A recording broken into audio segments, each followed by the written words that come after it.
தலையில் அடிபட்டு கீழே விழுந்த ஷர்மிளாவை பார்ப்பதற்காக தீபக் ஓடி வர, அப்போது அங்கே இருந்த கண்ணாடி வழியாக பின்னால் நவீன் பெரிய கோடாரியுடன் தன்னை வெட்ட வருவதை கவனித்தான். கண்ணுமைக்கும் நேரத்தில் அவன் அருகில் நெருங்கிவிட, அப்போது கணேஷ் டக்கென தீபக்கின் கையை பிடித்து இழுக்க, நவீன் நிலை தடுமாறி முன்னால் இருந்த சுவரின் மீது மோதி விழுந்தார். ஒரு நிம்மதி பெருமூச்சு விட்ட தீபக், தேங்க்ஸ் மாமா, நீங்க இல்லனா என்று சொல்லிக் கொண்டிருக்கும் போதே நவீன் வெறி பிடித்த நாயை போல மீண்டும் கோடாரியை தூக்கி கொண்டு தீபக்கை நோக்கி வந்தான். உடனே தீபக் டக்கென கீழே குனிந்து அங்கே உடைந்து கிடந்த ஒரு கண்ணாடி துண்டை எடுத்து நவீனின் காலை கிழித்தான். அந்த வலியை தாங்க முடியாத நவீன் கோடாரியை கீழே போட்டபடி நிற்க முடியாமல் மீண்டும் நிலை தடுமாறி கீழே விழுந்தான். தீபக், ஷர்மிளாவை நான் பாத்துக்கிறேன், நீ அவனை சமாளி என்று சொன்ன கணேஷ் ஓடி சென்று ஷர்மிளாவை தூக்கி ஒரு ஓரமாக உட்கார வைத்தார். ஆனால் சுவரில் மோதி கீழே விழுந்ததில் ஷர்மிளா மயங்கி போயிருந்தாள். ஷர்மிளா, அம்மாடி எழுந்துருமா, உனக்கு எதுவும் ஆகல என்று கணேஷ் அவள் கன்னத்தை தட்டி கொடுத்து எழுப்ப முயன்றார்.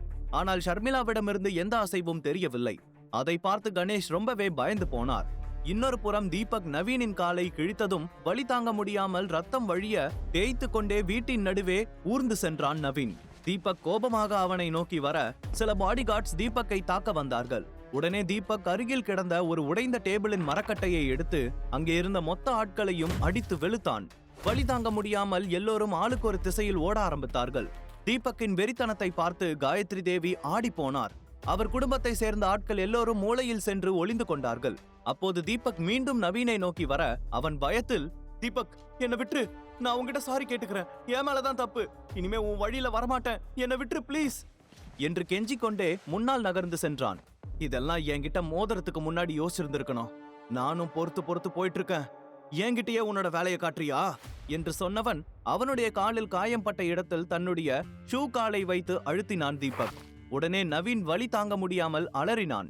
அதை பார்த்து கார்த்திகா ஓடி வந்து தீபக்கின் முதுகில் அடித்து, என் அண்ணாவை விடுடா என்று கத்த, தீபக் சாதாரணமாக அவள் பக்கம் திரும்பி கொஞ்சம் கூட யோசிக்காமல் அவளுடைய கன்னத்தில் பலார் என்று ஒரு அறை விட, அந்த அடியில் சுழன்று கொண்டே சென்று தூரத்தில் விழுந்தாள்.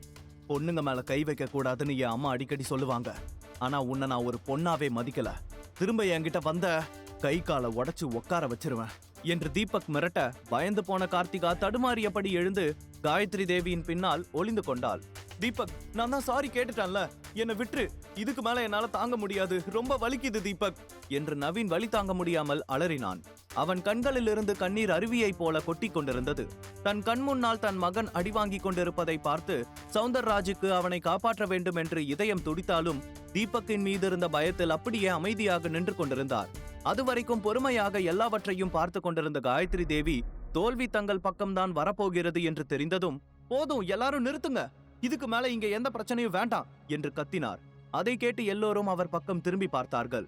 தீபக், போதும், என் பேரனை விட்டு, உன்னோட வழியில குறுக்க வந்தது எங்களோட தப்புதான், நடந்த எல்லாத்துக்கும் நான் சாரி கேட்டுக்கிறேன், இதுக்கு மேல சண்டை போட வேண்டாம், இது என் புருஷன் வாழ்ந்த வீடு, 2 குடும்பமும் இப்படி சண்டை போட்டுக்கிட்டு இருக்கிறத அவர் கண்டிப்பா விரும்ப மாட்டாரு என்று கத்தி சொன்னார் காயத்ரி தேவி. அதை என்ன கொல்ல சொல்றதுக்கு முன்னாடி யோசிச்சிருக்கணும் என்று சொன்ன தீபக் மீண்டும் நவீனின் காலை ஓங்கி மிதித்தான். இந்த முறை அவன் வலி தாங்க முடியாமல் உயிர் போவது போல அலறினான். அதான் சொல்லிட்டான்ல, என் மேலதான் தப்புன்னு, பிளீஸ் என் பேரனை விட்டுரு, இனிமே அவன் உன் வழியில வரமாட்டான், தயவு செஞ்சு நீங்க இந்த இடத்தை விட்டு கிளம்புங்க, எங்களுக்கு எந்த வில்லாவும் வேண்டாம், அதை நீங்களே வச்சுக்கோங்க என்று காயத்ரி தேவி கெஞ்சும் தோணியில் தீபக்கை பார்த்து கேட்டார். அதை கேட்டு தீபக் ஒரு பெருமூச்சு விட்டபடி, நல்ல மாட்டுக்கு ஒரு சூடு, அடுத்த தடவை இப்படி பண்ணுனா சூடு வைக்க மாட்டேன், உயிரோட எரிச்சிடுவேன் என்று நேரடியாக நவீனை பார்த்து மிரட்டியவன் அவனை விட்டுவிட்டு ஷர்மிளாவை நோக்கி ஓடினான். அவள் இன்னமும் மயக்கத்தில் தான் இருந்தாள். கணேஷ் அவளை எழுப்ப எவ்வளவோ ட்ரை செய்தும் முடியவில்லை. உடலில் எந்த அசைவும் இல்லாமல் இருப்பதை பார்த்து கணேஷின் கண்கள் கலங்கியது. தீபக், என் பொண்ணுக்கு என்னாச்சுன்னு தெரியல, எப்படியாவது அவளை காப்பாத்துப்பா என்று கண்ணீர் மல்க புலம்பினார். உடனே தீபக் ஓடி சென்று ஒரு தண்ணீர் பாட்டிலை எடுத்து வந்து ஷர்மிளாவின் முகத்தில் வேகமாக தண்ணீரை அடித்தான். அந்த அதிர்ச்சியில் டக்கன கண் விழித்தவள் பதட்டத்துடன் சுற்றிலும் பார்த்துவிட்டு, அப்பா, தீபக், உங்க 2 பேருக்கு எதுவும் ஆகலையே என்று அவர்களது உடலை தொட்டு பார்த்தபடி கேட்டாள். எங்களுக்கு எதுவும் இல்ல ஷர்மி, நாங்க நல்லா இருக்கோம், நம்ம உடனே இந்த இடத்தை விட்டு கிளம்பலாம், எழுந்துரு என்று சொன்ன தீபக் அவளை மெதுவாக மேலே தூக்கினான். ஷர்மிளா மெதுவாக எழுந்து அங்கே நின்றிருந்த காயத்ரி தேவியை முறைத்து பார்த்தாள். ஒரு வில்லாவுக்காக தன்னுடைய மகனையும் பேத்தியையும் ஆட்களை வைத்து அடிக்கும் அளவுக்கு அவர் மாறுவார் என்று கொஞ்சம் கூட நினைத்து பார்க்கவில்லை. அப்போது அவள் கோபமாக கணேஷை பார்த்து, அப்பா, இன்னியோட இந்த குடும்பத்துக்கும் நமக்கும் இருக்கிற உறவு முடிஞ்சுது என்று கோபமாக சொன்னாள். கணேஷ் எந்த பதிலும் சொல்லாமல் அங்கே இருந்த எல்லோரையும் ஒரு முறை பார்த்துவிட்டு அமைதியாக தீபக் ஷர்மிளாவை அழைத்துக் கொண்டு அந்த இடத்திலிருந்து நகர்ந்தான். அப்போது நவீன் தடுமாறியபடி எழுந்து காயத்ரி தேவியின் அருகில் வந்து, பாட்டி என்னாச்சு உங்களுக்கு? அவங்கள எதுக்கு போக விட்டீங்க? அவன் என் காலை வெட்டி என் அப்பா தங்கச்சியை அடிச்சு உங்களையும் அவமானப்படுத்தி இருக்கான். அவன் அப்படியே போக விடுறதுக்கா நாம இவ்வளவு கஷ்டப்பட்டோம் என்று கோபமாக கேட்டான். டேய் முட்டாள், வாய மூடு. ஜல்லிக்கட்டு கால மாதிரி அவன் எப்படி எல்லாரையும் அடிச்சு புரட்டி எடுத்தான்னு பாத்துட்டு தானே இருந்த. கொஞ்சம் விட்டுருந்தான் அவன் உன்னை அதே இடத்துல கொன்னு போட்டிருப்பான். அதனாலதான் சாமர்த்தியமா பேசி அவனை சமாதானப்படுத்தின. எங்க போயிட போறான், பின்னாடி பாத்துக்கலாம் விடு என்று சொன்னார் காயத்ரி தேவி. அப்போது அவர்கள் கதவின் அருகில் சென்றிருந்தார்கள்.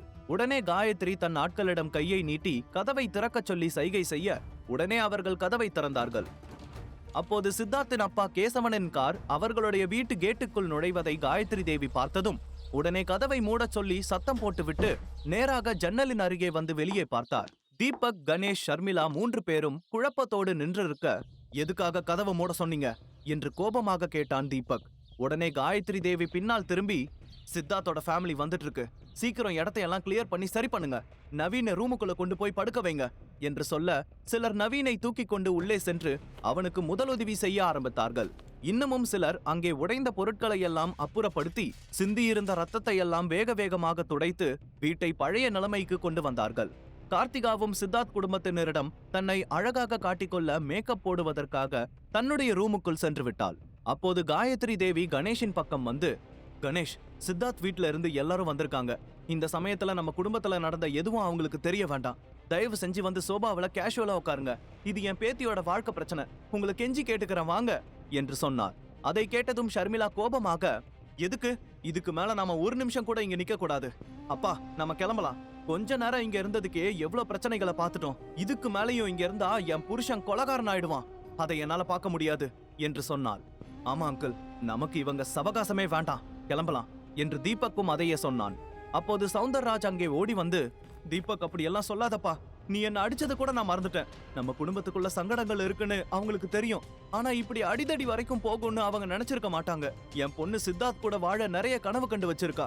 அதெல்லாம் கெடுத்துடாதீங்க ப்ளீஸ் என்று கெஞ்சும் தொனியில் சொன்னார். அதை பார்த்ததும் கணேஷ் அவர்கள் இருவரையும் உள்ளே அழைத்தார். உடனே ஷர்மிளா அவரை பார்த்து முறைக்க, அம்மாடி, அவங்க என்ன அவங்க வீட்டுல ஒருத்தரா பார்க்கலனாலும் கார்த்திகாவை நான் என் பொண்ணாதான் பாக்குறேன். நம்மளால யாரோட வாழ்க்கையும் கெட வேண்டாம். கொஞ்ச நேரம் தான், சித்தார்த் ஃபேமிலி திரும்ப போற வரைக்கும் இருந்துட்டு போயிடலாம் வாங்க என்று வலுக்கட்டாயமாக அவர்களை அழைத்து கொண்டு வந்து சோபாவில் உட்கார வைத்தார். அவர்களும் கணேஷின் பேச்சை மீற முடியாததால் அமைதியாக வந்து உட்கார்ந்து கொண்டார்கள். சரியாக அதே நேரத்தில் கேசவனின் குடும்பமும் உள்ளே நுழைந்தது. வாங்க வாங்க, என்ன திடீர்னு வந்திருக்கீங்க? முன்னாடியே சொல்லியிருந்தா தடபடலா விருந்துக்கே ஏற்பாடு பண்ணிருப்பேனே என்று காயத்ரி தேவி சிரித்துக் கொண்டே சென்று அவர்களை வரவேற்றார். உடனே கேசவனும் சித்தார்த்தும் சிரித்தபடி உள்ளே நுழைய அங்கே தீபக், கணேஷ் இருப்பதை பார்த்து, மிஸ்டர் கணேஷ், தீபக், நீங்க இங்கதான் இருக்கீங்களா? வாட் அ சர்ப்ரைஸ் என்று கேசவன் சொல்ல, கணேஷ் என் பையன் தானே, இங்க எல்லாமே எங்க போயிட போறான்? கார்த்திகாவோட கல்யாணத்தை நினைச்சு எல்லாரும் ரொம்ப சந்தோஷமா இருக்காங்க இல்லையா என்று காயத்ரி கணேஷை பார்த்து சிரிக்க, தீபக், ஷர்மிளா இருவரும் அமைதியாக முறைத்தபடி உட்கார்ந்திருந்தார்கள். நாங்களும் அதை பத்தி தான் பேச வந்திருக்கோம் என்று கேசவன் கொஞ்சம் தயங்கியபடி சொல்ல, என்ன விஷயம் சொல்லுங்க சம்பந்தி என்று கேட்டார் காயத்ரி தேவி. இந்த கல்யாணத்தை நாங்க கொஞ்ச நாளைக்கு போஸ்ட்பான் பண்ணலான்னு யோசிக்கிறோம் என்று கேசவன் சொல்ல அது எல்லோருக்கும் பயங்கர அதிர்ச்சியாக இருந்தது. என்ன சொல்றீங்க சம்பந்தி? நாங்க ஏதாவது தப்பு பண்ணிட்டோமா? எல்லாம் நல்லா தானே போயிட்டு இருக்கு.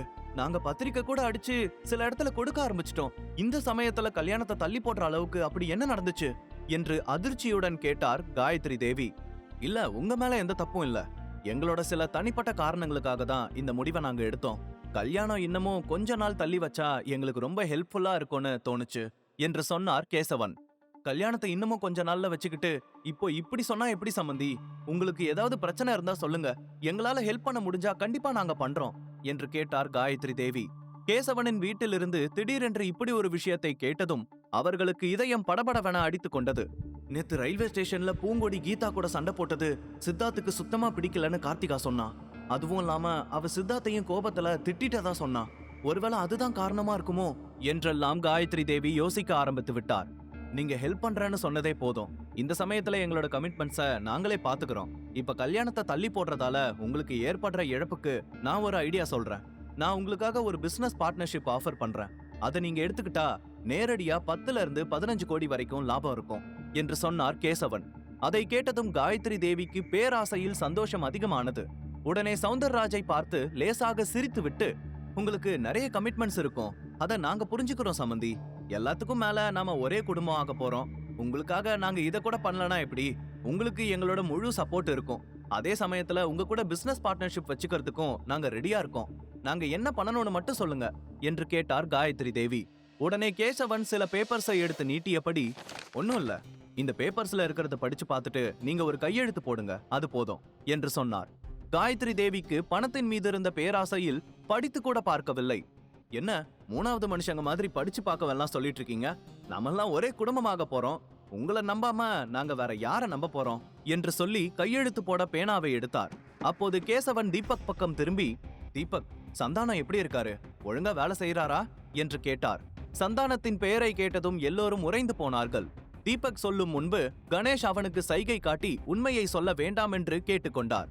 அதனால் தீபக் ஆமாம் என்பது போல தலையை மட்டும் ஆட்டினான்.